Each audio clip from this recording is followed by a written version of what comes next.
안녕하세요. 저는 노로바이러스 식중독 대처법과 확산 방지 요령에 대해서 강의하게 될 중앙대학교 식품공학부의 최창순 교수입니다. 요즘 어린이집과 유치원을 대상으로 해서 노로바이러스 식중독이 상당히 많이 증가하고 있다고 합니다.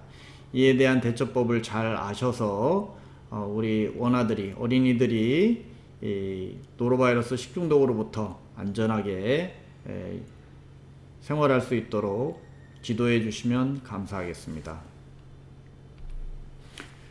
지금과 같이 기온이 상승하는 계절이 되면 세균에 의한 식중독 우려가 점점 높아지게 됩니다. 가운데 보시는 그래프에 보시는 바와 같이 식약처에서 5년간 그 식중독 통계를 작성을 했을 때 지금처럼 5월, 6월, 7월, 8월 세균성 식중독의 발생이 굉장히 높아지는 것을 잘 확인하실 수 있습니다. 그와 더불어서 파란색으로 표시가 되어 있는 바이러스성 식중독은 노로바이러스 식중독으로 대변이 되는데, 보시는 바와 같이 10월, 11월서부터 증가를 하여서 12, 1, 2, 3, 4월까지 겨울과 봄철에 주로 많이 발생을 하는 것으로 알려져 있습니다.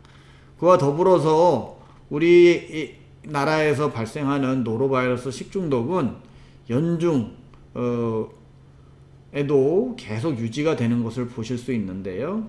지금 보시는 바와 같이 여름과 가을철 시기에는 바이러스성 식중독 발생이 그리 높지 않지만 학교와 어린이집 등을 중심으로 해서 지속적으로 발생하는 특성이 있기 때문에 이러한 노로바이러스 식중독 관리에 특별히 유념을 해 주셔야 되겠습니다. 노로바이러스 식중독은 전 세계적으로 발생을 하고 있습니다. 그 중에서도 선진국으로 불리우는 미국과 유럽에서도 매우 많이 발생을 하고 있는데요.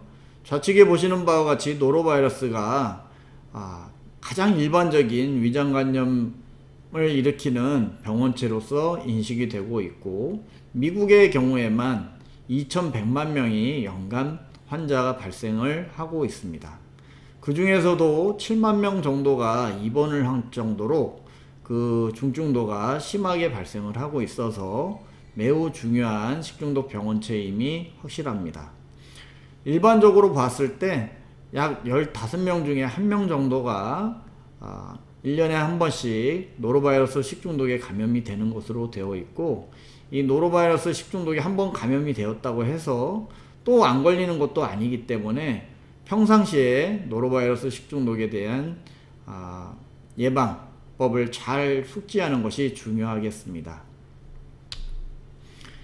보시는 것과 같이 노로바이러스 식중독은 미국의 오하이오주 노웍이라고 하는 시골 마을에서 가장 먼저 인지가 되었습니다.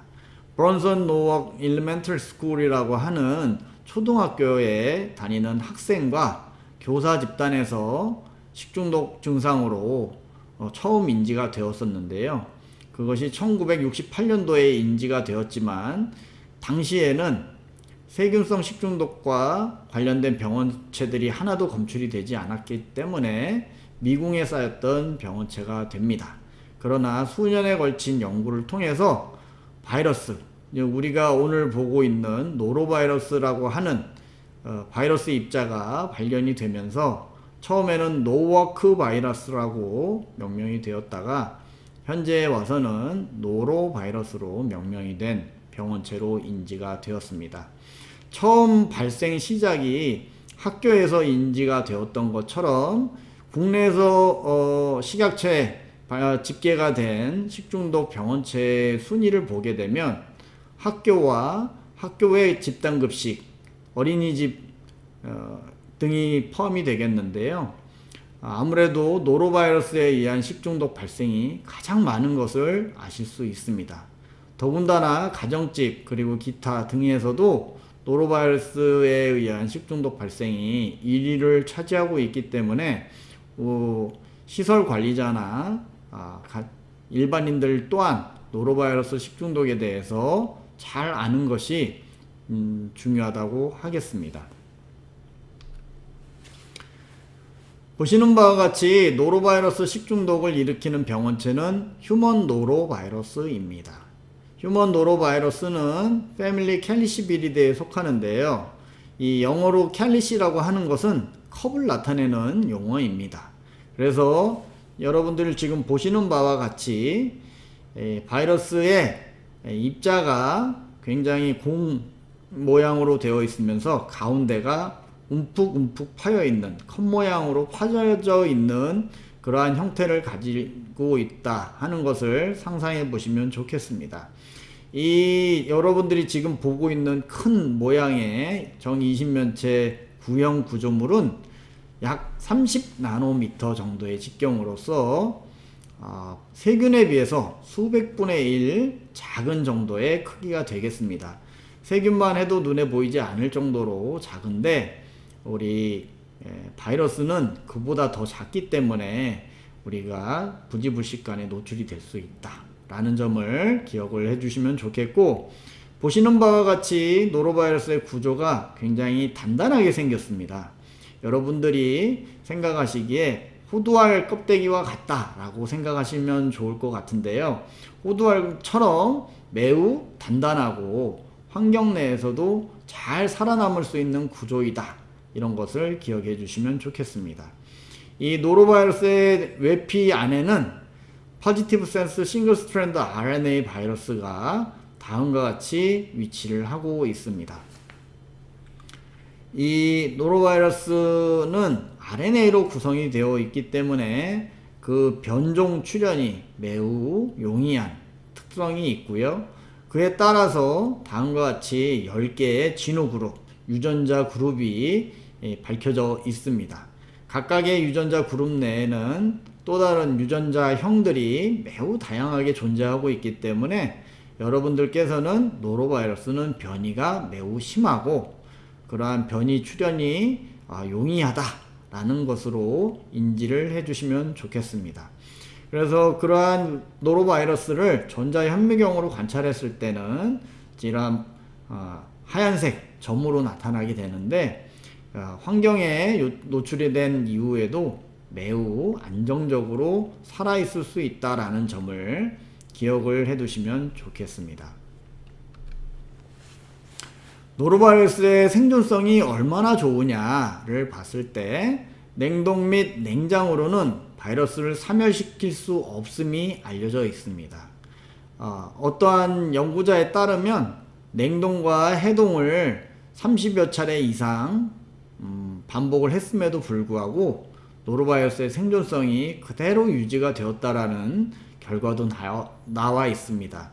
여러분들이 언뜻 상상하시기 좋게 고기를 냉동 또는 냉장에 넣게 되면 그 신선도가 꽤 오랜 시간 유지가 되고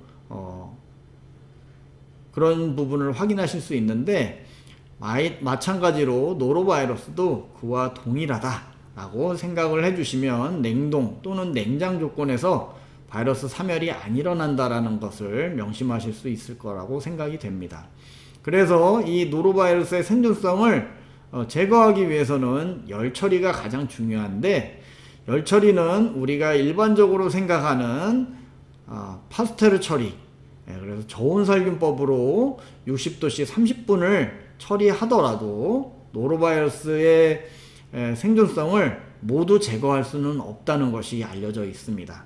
그래서 이 노로바이러스를 완전히 사멸하기 위해서는 식품 속의 중심 온도가 85도씨 1분 이상 가열 처리를 하는 경우에 바이러스의 생존성이 사멸하므로 충분한 가열 조리를 하는 것이 중요하다고 하겠습니다.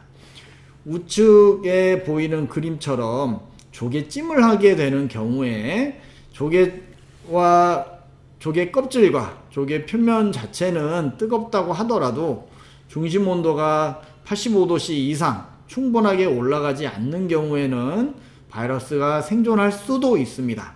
그렇기 때문에 모든 식품은 충분히 가열 조리를 할 필요가 있다, 명심을 해 주시길 바라고, pH나 자외선 조사에 따라서 일부 바이러스가 사멸하는 조건이 있기는 하나 pH 조건에서는 매우 안정하다는 점을 그냥 참고하시면 되겠고, 우리 컵 살균을 위해서 자외선 조사기가 있는데 이 자외선의 조사량에 비례하므로 바이러스를 사멸하기 위해서는 충분히 자외선 조사를 할 필요가 있겠다라고 기억을 하시면 되겠습니다.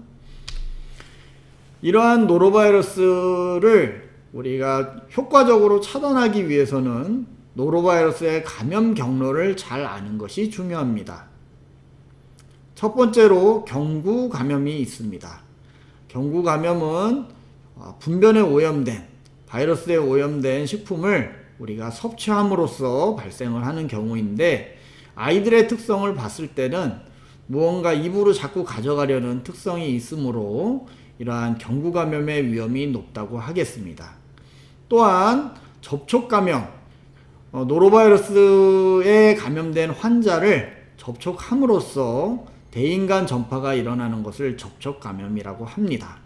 어린아이들 같은 경우에 좁은 공간에서 함께 생활하는 경우가 많이 있게 되는데, 이 노로바이러스에 감염된지 모르고 또는 감염되었음에도 불구하고 피치 못한 사정으로 같이 접촉을 하게 되면 뜻하지 않게 노로바이러스를 옮길 수 있는 문제점이 있습니다. 그래서 이와 관련된 예방법을 나중에 말씀드리도록 하겠습니다.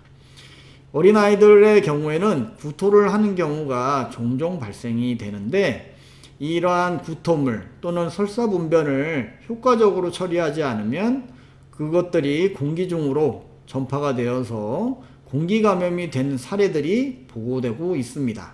그래서 우리가 육안으로 보이지는 않지만 노로바이러스에 의한 공기 감염도 예측을 해볼 수 있고요. 또 설사와 같은 그러한 임상 증상은 없지만 정상적인 변의 모양이면서도 바이러스를 지속적으로 배출하는 환자들이 일부 존재를 하는데, 그러한 경우를 우리는 무증상 감염이라고 합니다. 이러한 무증상 감염자들은 노로바이러스를 충분히 잘 전파한다 라는 얘기는 아직 조금 부족하지만, 이러한 바이러스 배출의 원인이 되므로 잘 관리하는 게 중요하겠고요. 또한 노로바이러스에 오염된 물체를 만짐으로써 전파가 되는 계달 감염도 있겠습니다. 앞서 말씀드린 무증상 감염을 국내 어린이들을 대상으로 제가 조사해 본 적이 있습니다. 여름과 겨울철에 각 계절별로 차이는 있으나 여름에는 2.5% 내외의 무증상 감염자가 존재하는 것으로 확인을 하였고, 겨울철에는 3.5에서 5.5% 내외의 빈도로서 무증상 감염자가 존재하는 것을 확인할 수 있었습니다. 그래서 어린아이들의 경우에 증상이 있는 경우는 특히나 등을 하거나 접촉을 하지 않도록 해야 되겠지만, 무증상 감염자도 존재할 수 있기 때문에 개인 위생을 철저히 하는 것이 중요하겠습니다. 특히나 노로바이러스의 경우에는 감염량이 10개에서 100개 바이러스 파티클로만으로도 사람에게 감염을 일으킬 수 있는 것으로 알려져 있습니다. 이미 말씀드린 바와 같이 세균보다 수백 배는 작은 노로바이러스 입자가 100개 정도 합쳐진다고 하더라도 매우 적은 숫자라서 눈에 보이지도 않고 우리가 제어하기가 쉽지는 않습니다. 그래서 이 노로바이러스에 오염되지 않도록 하는 것이 가장 중요하겠습니다. 이 노로바이러스는 앞서 말씀드린 바와 같이 매우 변화무쌍하고 변종 출현이 잦다고 말씀드렸습니다.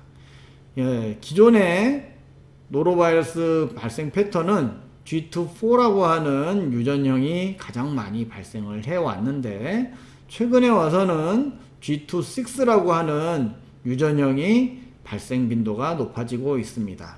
이러한 유전형이 변화가 되게 되면 그 전에 노로바이러스에 감염된 적이 있다고 하더라도 면역이 되는 것이 아니고 또 새로운 바이러스에 감염이 될 수 있는 기회가 높아지기 때문에 이전에 이런 바이러스의 노출 경험 여부와 상관없이 평상시 생활을 잘하는 것이 중요하겠습니다. 네, 이번 슬라이드에서는 노로바이러스의 식중독 원인 식품을 알아보고자 합니다. 다음 보시는 표는 CDC에서 집계했던 그러한 원인 식품이 되겠는데, 노로바이러스의 식중독 원인 식품은 매우 다양합니다. 그 중에서도 특정 식품군을 말씀드리고자 하는 것이 아니고, 좌측편을 보시면 샐러드, 고기, 과일, 그리고 샌드위치 등 가열을 하지 않고 직접적으로 소비하는 그러한 식품군들에서 노로바이러스 오염이 일어나고 그로 인해서 식중독이 발생을 하는 경우가 많다라는 것을 보실 수 있습니다. 케이크나 드레싱도 우리가 노로바이러스의 오염 여부를 상상하기 어려운 식품이기는 한데, 이러한 것들도 많이 원인 식품으로 지목이 되고 있고요.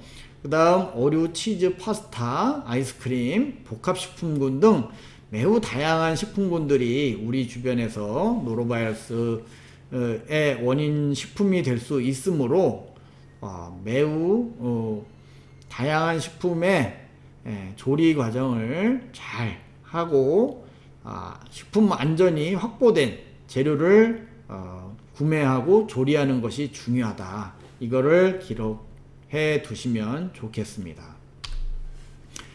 노로바이러스의 임상 증상은 일반적으로 8시간에서 24시간 정도의 짧은 잠복기를 가지게 됩니다.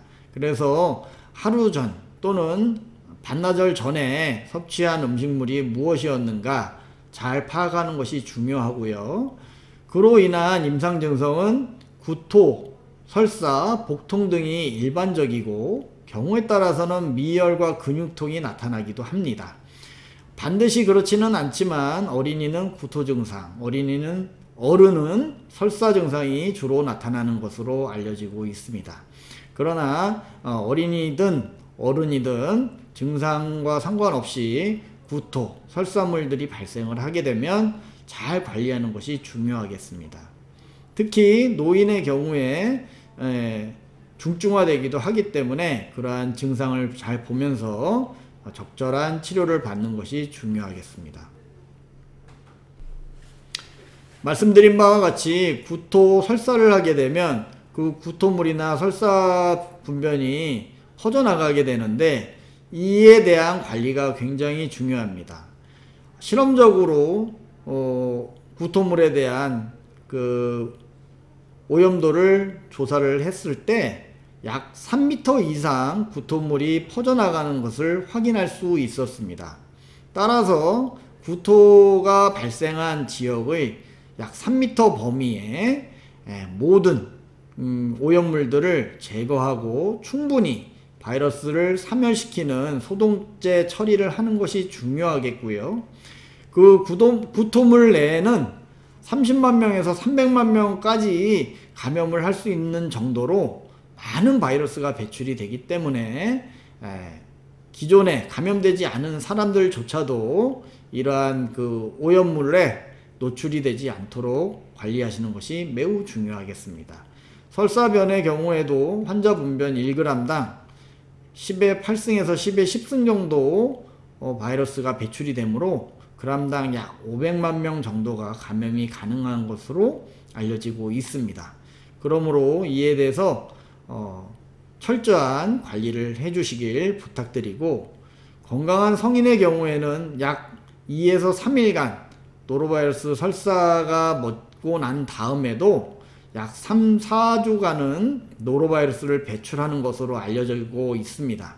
그래서 이 증상이 소실되었다 하더라도 바이러스를 배출할 가능성이 충분히 있기 때문에 그에 대한 관리를 잘 해주시는 게 중요하겠고, 노인이나 면역이 저하된 환자의 경우에는 수년간 노로바이러스를 배출하는 경우도 있기 때문에 이에 대해서 매우 관심을 가져주시면 좋겠습니다. 따라서 노로바이러스를 잘 저감하고 제거하는 것이 중요한데, 이는 식품의약품안전처의 관련 규정으로서 다음과 같이 정의가 되어 있습니다. 일반적인 조리기구 등의 살균 소독은 200ppm 정도의 차염수산 나트륨을 처리를 해 주시면 되겠는데, 최근과 같이 노로바이러스 식중독 발생 우려가 높아지는 경우에는 약 1000ppm 또는 식중독 의심 사고가 발생한 경우에는 5000ppm의 고농도 소독을 실시해 주시는 것이 중요하겠습니다. 특히나 토사물의 경우에는 식중독 표준 업무 지침을 따라서 토사물 처리를 해 주시길 부탁드립니다. 노로바이러스 구토물의 소독 처리 키트는 다음과 같은 사용법이 나와 있습니다.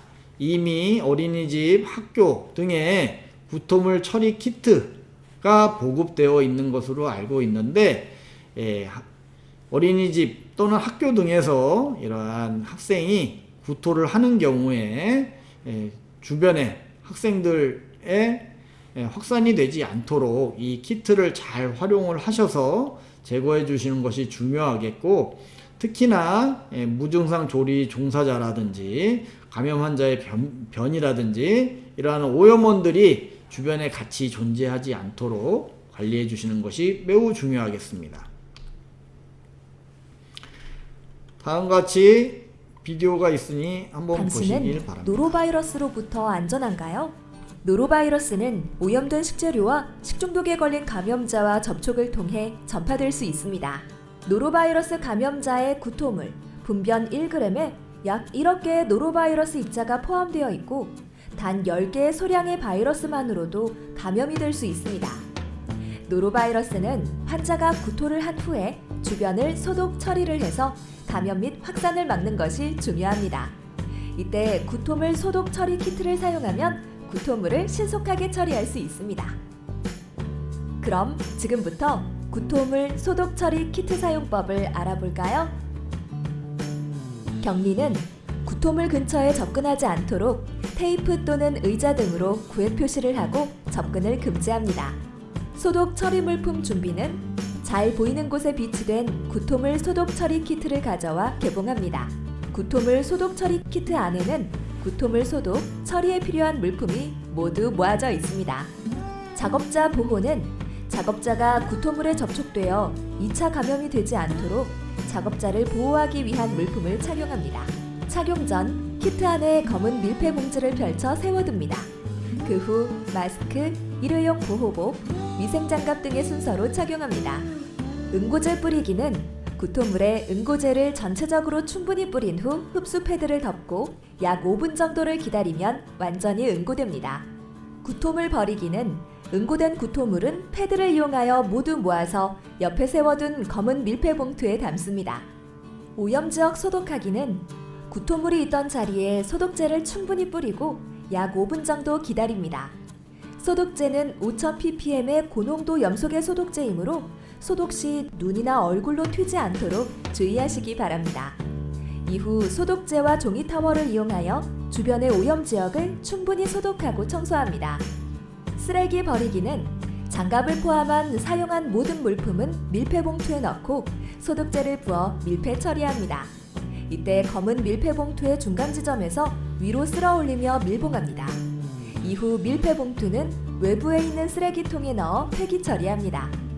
손 씻기는 모든 작업 완료 후 비누를 사용하여 깨끗하게 손을 씻습니다. 주의할 점은 구토물 소독 처리를 하는 사람은 급식과 관련되지 않은 사람이 수행해야 합니다. 급식 관련된 사람이 감염되어 급식을 통해 확대 전파될 수 있기 때문입니다. 구토물 소독 처리 키트가 없는 경우 각각의 물품을 미리 모아 준비해 두었다가 구토 발생 시 사용. 네. 다음과 같이 노로바이러스 예방법을 실시하시면 좋겠습니다. 노로바이러스 예방을 위해서는 손 씻기가 가장 우선이 되겠습니다. 이미 잘 아시는 바지만 개인 위생을 철저히 관리해 주시고 가열 조리한 물, 음식을 섭취하시는 것이 가장 좋겠습니다. 안전한 식재료 확보는 물론이고 식재료의 세척, 소독, 가열조리가 충분히 일어나는지 관리를 잘 해주시길 부탁드립니다. 구토와 설사 환자가 발생 시에는 주변에 있는 환자를 격리를 하고 감염자들은 또 오염원에 노출되지 않도록 잘 제어를 해주시는 것이 중요하겠습니다. 구토물 소독 처리 키트를 활용한 오염원 제거와 노로바이러스 감염 의심 환자를 철저히 관리해 주시면 더 이상 추가적인 확산 없이 잘 관리가 될 수 있으리라 생각합니다. 노로바이러스 예방을 위해서 어린이집에서는 노로바이러스 의심 환자가 발생하는 경우에 격리 또는 귀가 조치를 해주시고 확산 방지를 위한 그러한 활동들을 자제해 주시면 좋겠습니다. 특히나 화장실 등의 용변 또는 구토를 한 경우에는 변기 뚜껑을 꼭 닫고 물을 내리고 이에 대한 기본적인 위생 준칙을 준수해 주시길 부탁드립니다. 특히나 조리 과정에 관여하시는 조리 종사자께서는 구토, 설사 증상이 있는 경우에는 관리자에게 말씀을 드리고 업무에서 조정이 될 수 있도록 증상을 없어지는 경우까지 관리를 잘 해주시길 부탁드립니다. 가정에서도 가족 간 접촉에 주의를 해주시고 집단 생활시설에는 등원을 자제해 주시는 것이 본인과 주변의 같이 생활자들에게 안전을 확보하는 방법이 되겠습니다. 평소 집안에서도 개인위생관리, 환경관리에 유념을 해주시길 부탁드리고 주변에 바이러스 오염이 되었다고 의심이 되거나 이러한 발생 환자들이 증가하는 경우에는 다음과 같은 요령으로 소독제를 조제하셔서 안전하게 관리하시길 부탁드리겠습니다. 이상으로 노로바이러스 예방법에 대해서 마치도록 하겠습니다.